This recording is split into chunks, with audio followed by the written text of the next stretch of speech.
Good morning and welcome to today's edition of What's New in Books. I'm Penelope Rail and our guest today is author Kelly Lowe, whose latest book is The Art of Connecting, a potent topic for today's current times when isolation as a result of the coronavirus pandemic has us all trying to find new paths to connect while still trying to keep ourselves safe from exposure. So welcome to the show, Kelly. Thank you so much for having me, and so that I have an opportunity to share my passion and to share this information, which I think is just so meaningful in today's times. Well, let's just jump right in. How do you see people being changed by this book? Well, it would be my hope that first people would embrace the gift of feeling comfortable with being themselves and being by themselves. And the second would be to experience the joy of connecting with others in just whatever form that may be.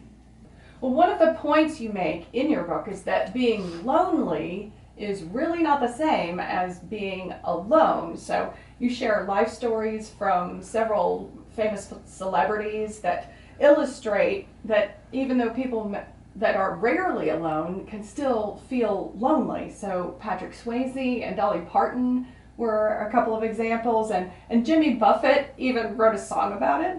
He did.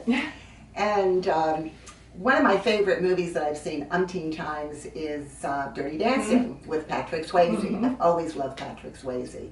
And you can imagine my surprise when I learned that he suffered from loneliness and depression.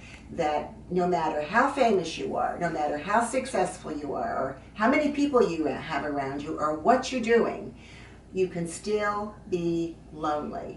And I think that to a certain extent, that really made me feel better, and I think it can make other people feel better to know that we're not alone. This is not an unusual feeling. So Jimmy Buffett's song specifically tied loneliness to our modern communication techniques, like the world of texting and instant messaging formats.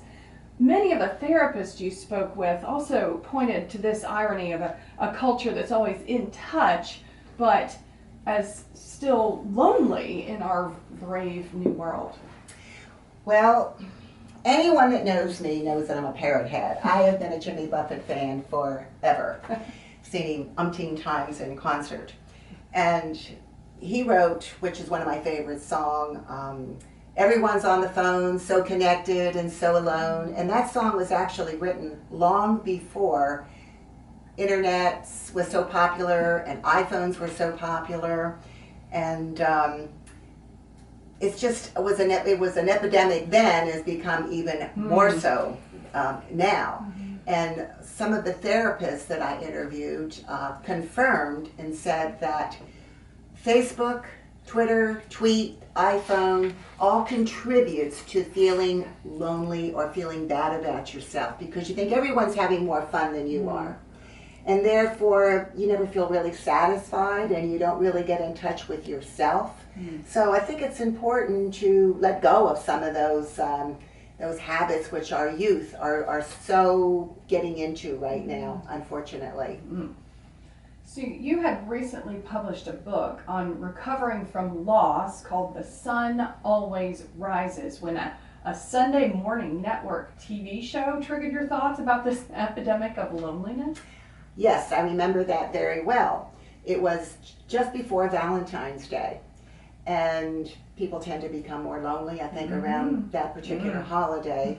And you can imagine my surprise when they were talking about this epidemic of loneliness. The previous Surgeon General actually defined it as an epidemic. And he said that 60% of the American population suffer from loneliness, which I was very surprised to hear. He said that there is more of an overcoming of loneliness than it's more devastating than smoking 14 cigarettes a day as far as the way it affects our health. Also, it's worse than obesity, or more people are killed or suffer from loneliness and are killed in a car accident. So it's a devastating thing. And I want to share with you another thought that one of the therapists I interviewed, Dr. Catherine Billiot, shared with me. And she said, the difference between this being miserable and being happy takes conscious effort. Mm. If you're busy all the time, you're not present. If you do nothing, someone must feel anxious. When Dr. Billiot asked people what activity or skills give your mood a boost, most people had no idea. Wow. Can you share some strategies that have been proven to work? Well, yes. In section 5 of my book, I talk about the many paths of connecting. And some of these, which is one of my favorite, the interviewer shared this with me also, is exercising, volunteering, becoming involved, becoming active, meditating, and faith practicing. These are all things that help people become connected and become involved and also get us in touch with ourselves, which is just so important. Along with traditional therapies, I understand your book embraces some complementary healing techniques? Yes. A couple of them that I'd like to share and is with our readers is regular yoga. Good for the mind, good for the body, good for the soul. Also meditation that has a very long-lasting and deep connection with yourself. I've also been very blessed to have a wonderful yoga instructor and a Reiki healer who has contributed some articles for my book. So what do you feel is the most important single piece of advice you can give a person fighting loneliness? Oh, that's easy. The most single piece of advice that I could give someone or suggest is expressing gratitude. If you wake up every day and you look around and you see what you're grateful for, it changes your day. It changes the way you feel about yourself. It totally feeds your soul. If you think about the things that aren't good, and everyone has things in their life that makes them unhappy or makes them lonely or depressed or whatever. Everyone does, or we wouldn't be human living on this planet if we didn't. But if you express gratitude every day, if you put a smile on somebody's face, if you exercise, if you make somebody else happy, these are all things that can help you feel so much better inside. And one thing too that I would also really like to emphasize is keep a gratitude journal. In the morning, when you get up, maybe write down 3 things that you're really grateful for, or at night before you go to bed. I started doing this years ago, and as I look back on my gratitude journal and what I'm written now, it always makes me feel better. So be grateful.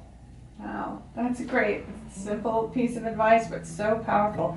This is such a fascinating subject. I wish we could go on forever, but that's all the time we have. Thanks so much for joining us, Kelly. Now, on the screen, you're going to see links to Kelly's webpage and to places on the web where you can purchase her book online. This is Penelope Rail, and I'm wishing you a life of true joy as you go out into the world and be grateful until we meet again on What's New in Books.